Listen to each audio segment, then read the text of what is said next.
Hi there, I'm Catherine Ebling, and I want to talk to you today about the cholesterol myth.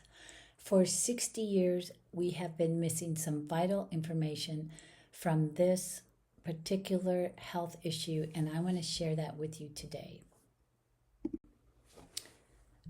First of all, let me give you a little bit of background about who I am. I'm Catherine Ebling. I'm an RN. I have a master's in science in public health, and I've been studying diet, nutrition, and longevity for the last 40 years. Yeah, I'm pretty old. I have a BS in nursing, a master's in nursing and public health, and also a BS in business.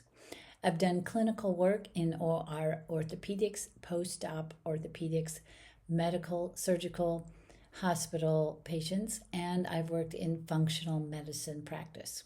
I'm the author of The Fat Burning Kitchen, which has sold over 1 million copies worldwide and translated into 5 languages. Also the author of 101 Anti-Aging Superfoods, Healthy Living Made Easy, and The Diabetes Fix.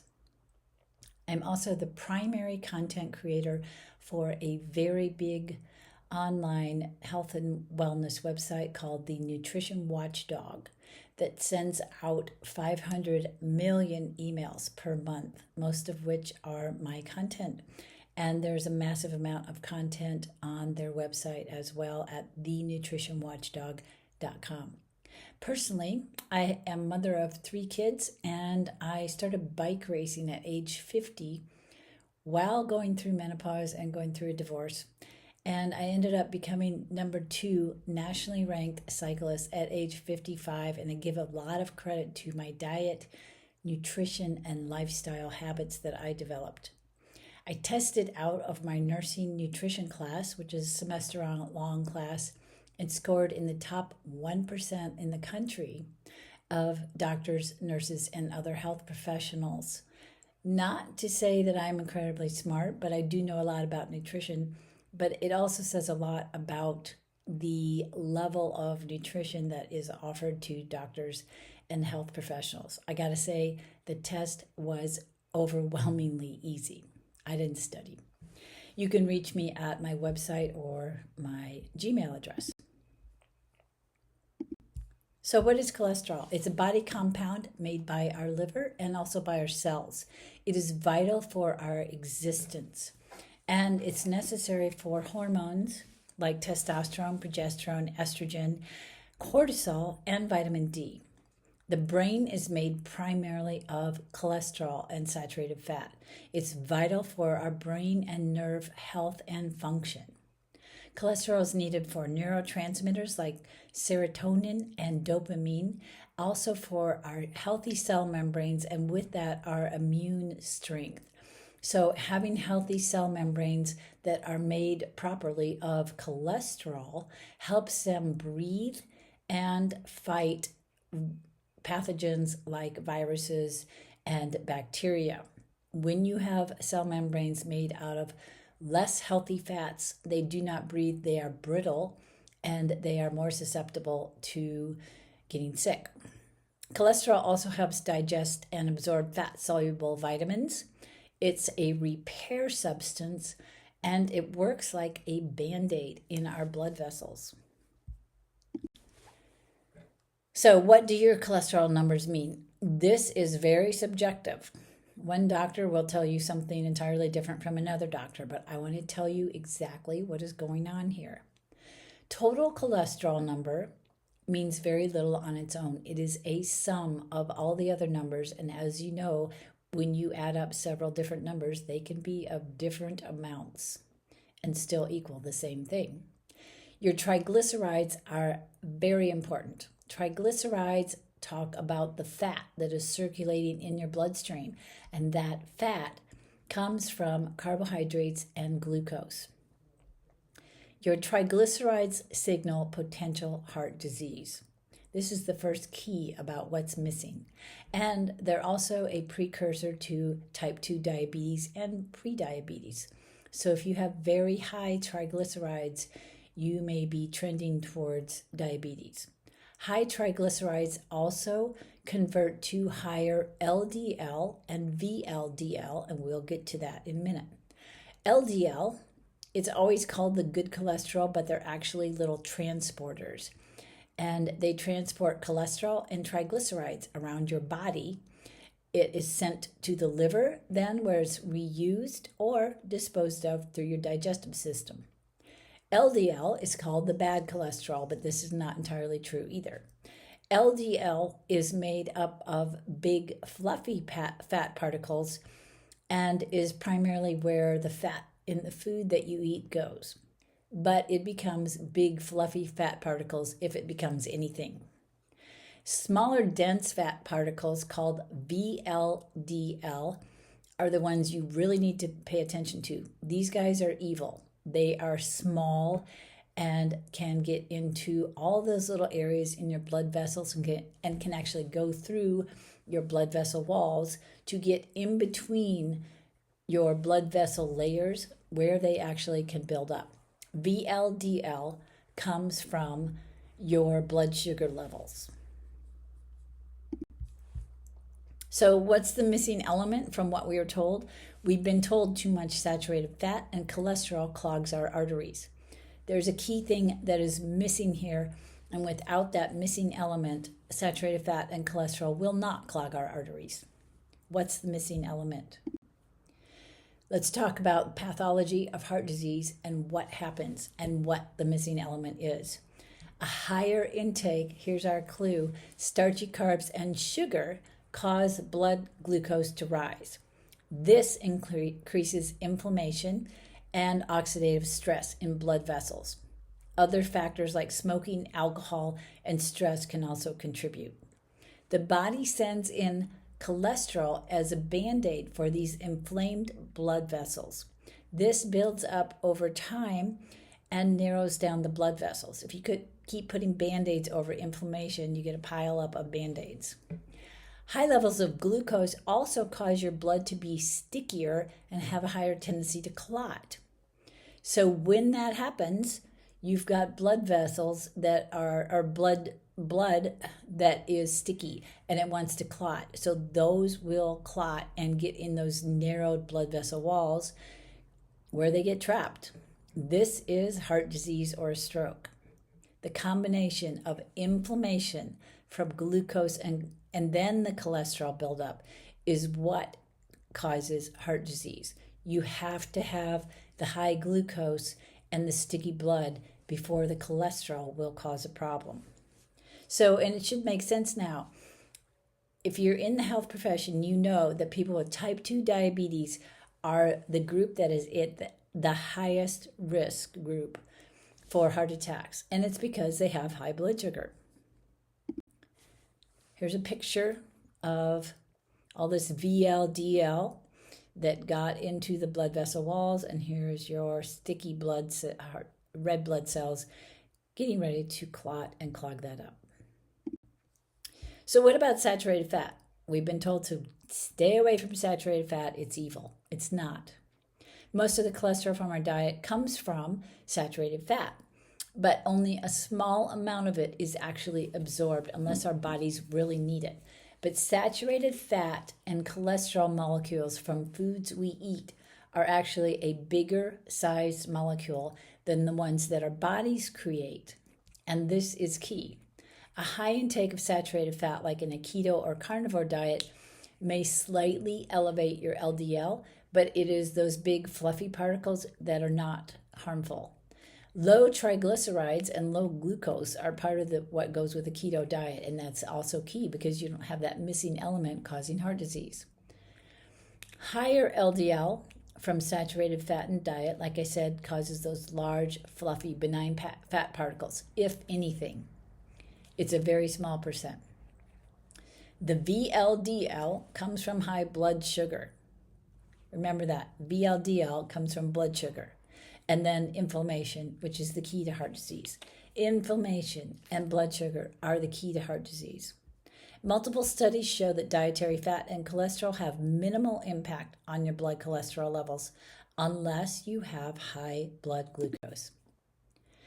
Where did this fat heart disease hypothesis come from, and why is it so wrong?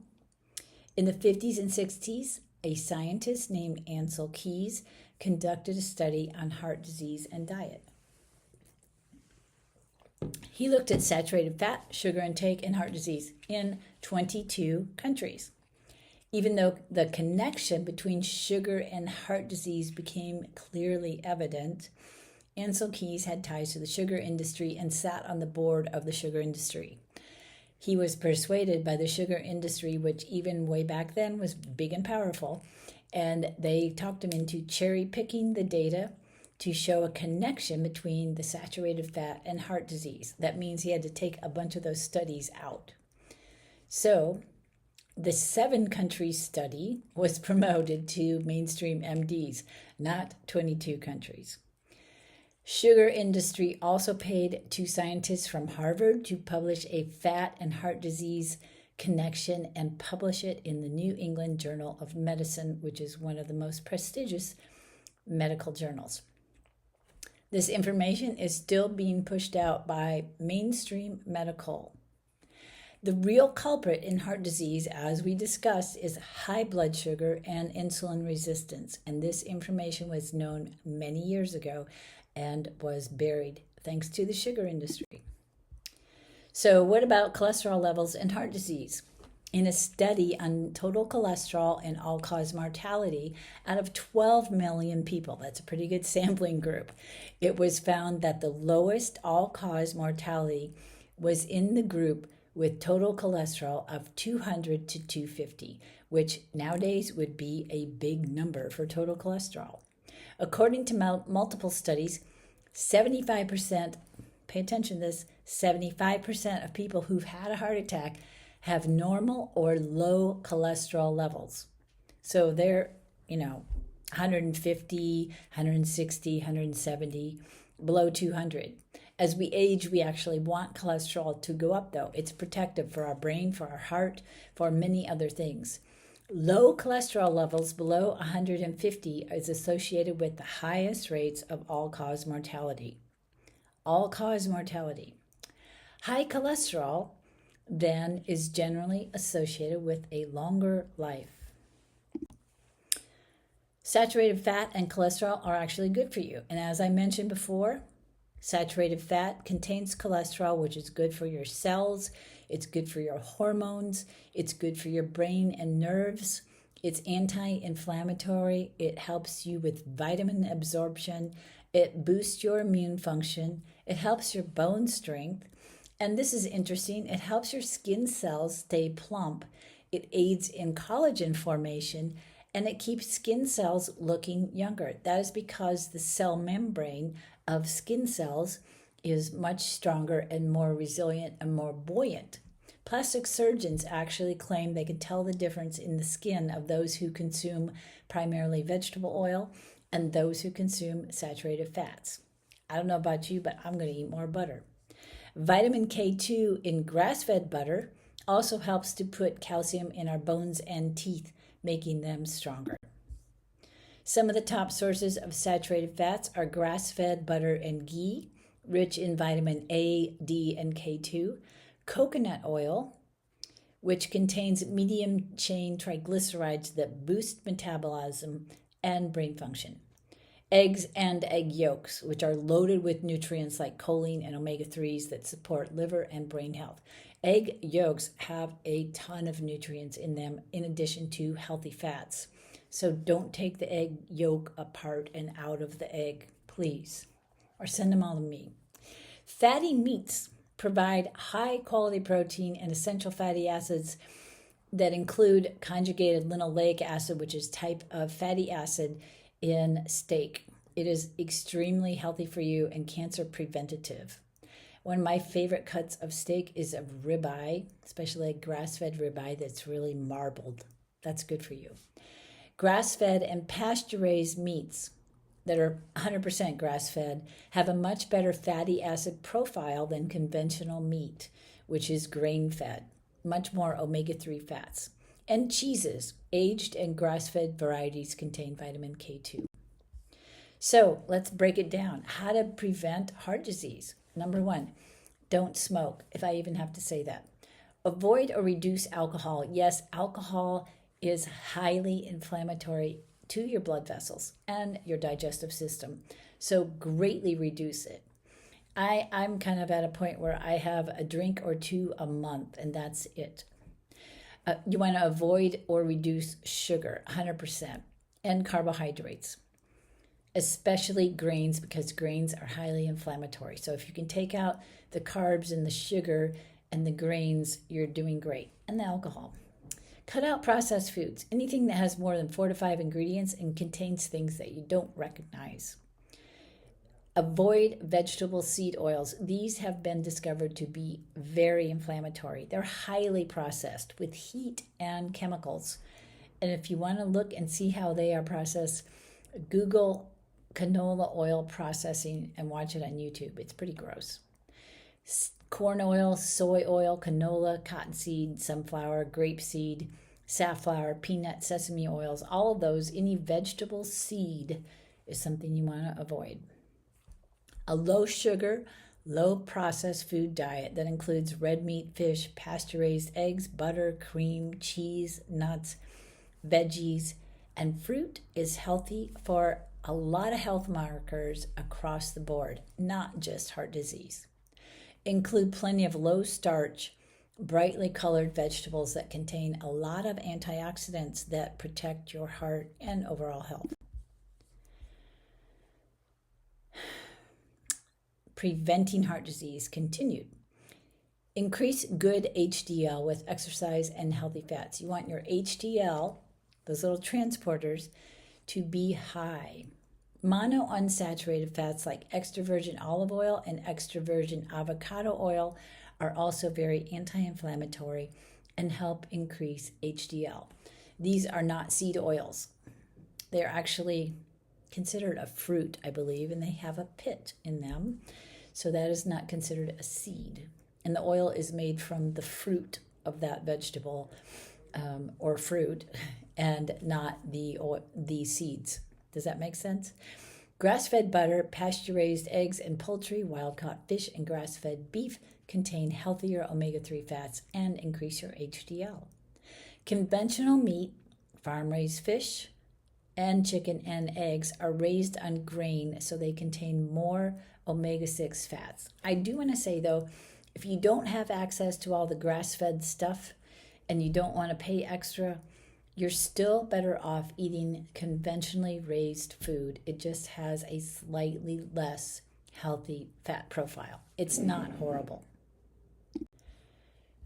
Some important lab work to uncover your risk of heart attacks and strokes. Really important. I want you to maybe take a screenshot of this and send it to your doctor.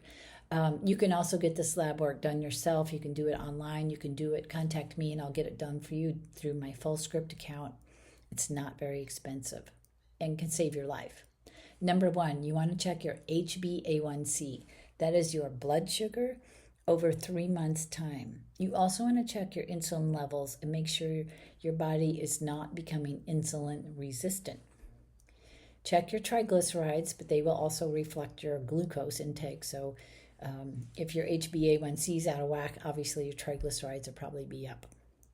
CRP, which is C-reactive protein, is an inflammatory substance that can be indicative in heart disease. You should also get a ultra-sensitive C-reactive protein test. There's a new one that's more sensitive.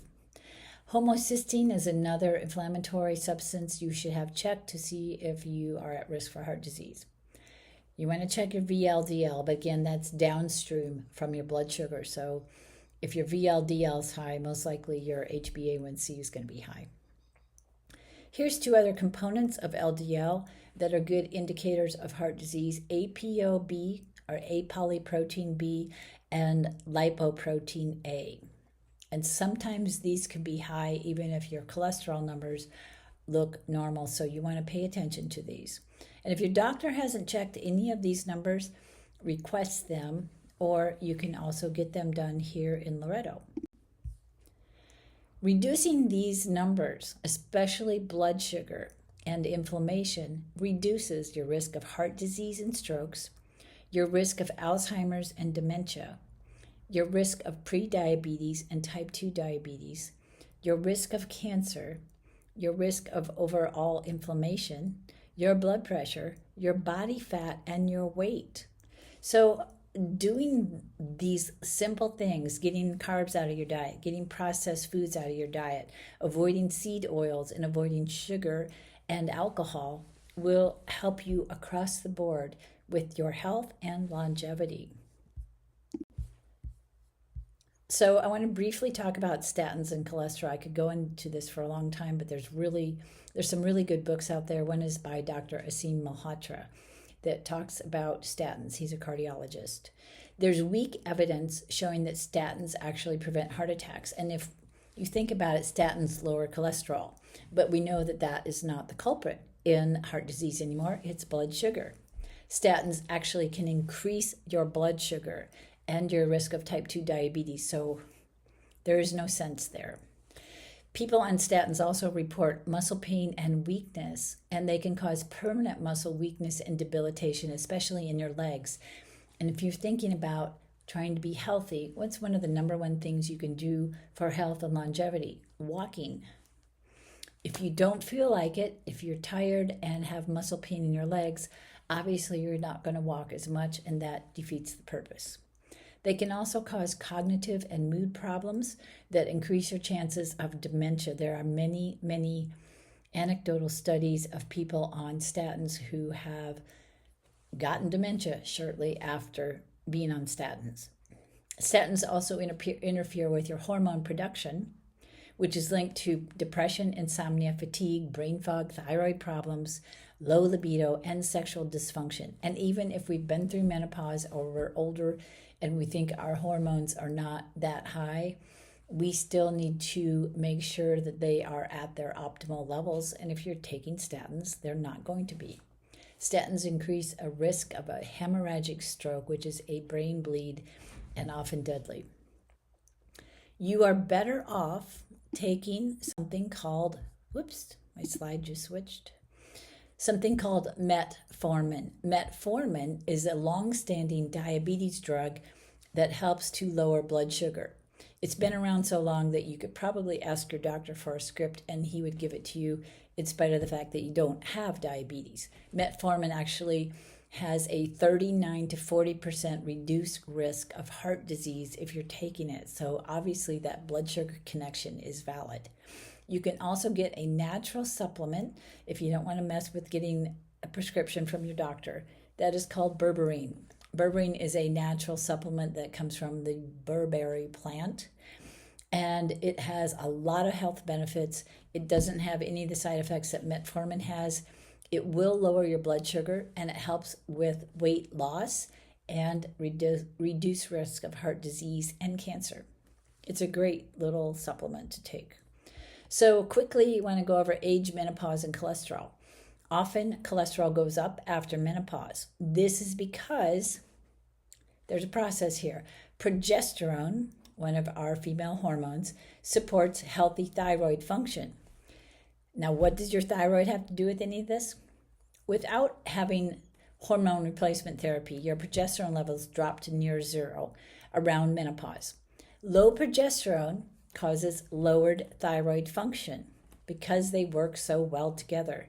This causes an increase in your LDL and your VLDL. Low estrogen levels also cause increased levels of inflammation and can increase cortisol. So it puts you at a little bit higher risk because of the inflammation for heart disease post-menopause. Increased cortisol also can cause increased blood glucose levels. So total cholesterol and LDL will tend to increase around menopause. So really paying attention to your blood glucose levels and your inflammatory levels and trying to keep inflammation down is really important post-menopause. Healthy fats versus unhealthy fats. We could talk all day about this. It gets really confusing. Keep this simple. Healthy fats are the natural, minimally processed fats, like butter, like the fat on your steak, like the fat that comes from your bacon. Those are minimally processed fats, not these kind that come in a bottle that are heated up and treated with chemicals and bleached and made to smell good. These are minimally processed. Saturated fats like butter, ghee, cream, full fat milk, cheese, eggs, coconut oil, grass fed meats, and more. Monounsaturated fats, also healthy, also minimally processed, extra virgin olive oil, extra virgin avocado oil. Avoid processed fats and oils. Polyunsaturated fats, which are primarily inflammatory, omega 6 fats, are the worst. And avoid those fake butter vegetable spreads. Look at the ingredients on there, they're horrible. Those are a processed food. You do not want to have those. Look at the ingredients on butter, it's dairy fat. Supplements for a healthy heart and for your overall health in general. I like to recommend a high quality multivitamin. Some people don't think it's necessary. I think that a good quality multivitamin covers the bases and will pick up any little nutrient deficiencies that you might have. And it is in small amounts, so it's not going to overdose you with too many vitamins. B vitamins are also important for your heart health and to lower your homocysteine and CRP. You want to get B vitamins that include methylfolate, which is a type of folate that's already broken down and processed and methylated for your body. You also want to get the methylcobalamin, which is a type of B12 in these vitamins. Very important for your body to absorb these well. Vitamin C also lowers inflammation. It's great for your skin. It also helps to heal damaged blood vessels. Definitely a good one. 1,000 milligrams a day is great. Omega-3s and lower inflammation as well, system-wide. Vitamin D3 and K2 lower inflammation, and K2 actually helps to get calcium out of your bloodstream and into your bones and teeth. So K2 is valuable for your bones and heart health. Choline helps to digest fats and cholesterol, and we need more of that as we get older because our body doesn't make as much of it. And berberine, natural supplement, helps lower blood sugar, is heart protective, also has other great properties like weight loss and cancer fighting. Look up berberine, it's really interesting. Here are my 2024 cholesterol levels. I ate breakfast first and then about an hour later went to get my blood cholesterol done, kind of as an experiment to see what happened to my cholesterol. My triglycerides actually went up a little bit. They were at 83 because I had avocado toast for breakfast. My total cholesterol, though, was still at 155, and I eat plenty of cholesterol, so that's just where my body wants to maintain that. My HDL cholesterol, which is a result of diet, it's something I generally like to have in a triple-digit number, was a little bit lower, but I had a torn hamstring last year, so I wasn't exercising as hard as normal. LDL cholesterol was very good. It was at 49. I don't see the breakdown of the VLDL, but because my LDL is low, I'm sure my VLDL is also low. I just didn't put on here for some reason. Oh, I'm going to go back for a minute if I can. Maybe I can't. Let me mention that my blood sugar and HbA1c was 4.9, which is very good. You want it to be below 5. My ApoB and Lipo-A were both in the 30s. Another number, you want to keep it down in the 30s for optimal health. So avoiding heart disease, diet and lifestyle. Avoid or reduce starchy carbs, grains, and sugar. Cut back or avoid alcohol. Avoid processed vegetable seed oils and processed foods. Eat a diet high in wild-caught fish, grass-fed meat, pasture-raised poultry and eggs, grass-fed cheese and butter. Include fresh or frozen, organic if possible, colorful vegetables, and some low-sugar fruits like berries. Don't be afraid of healthy fat. Learn to say, pass the butter, please. I put massive amounts of butter on my stuff, and I love it. Exercise to improve your HDL, which is those little transporters that will transport cholesterol out of your body. Pay attention to your blood sugar. Number one thing, pay attention to your HbA1c and monitor that.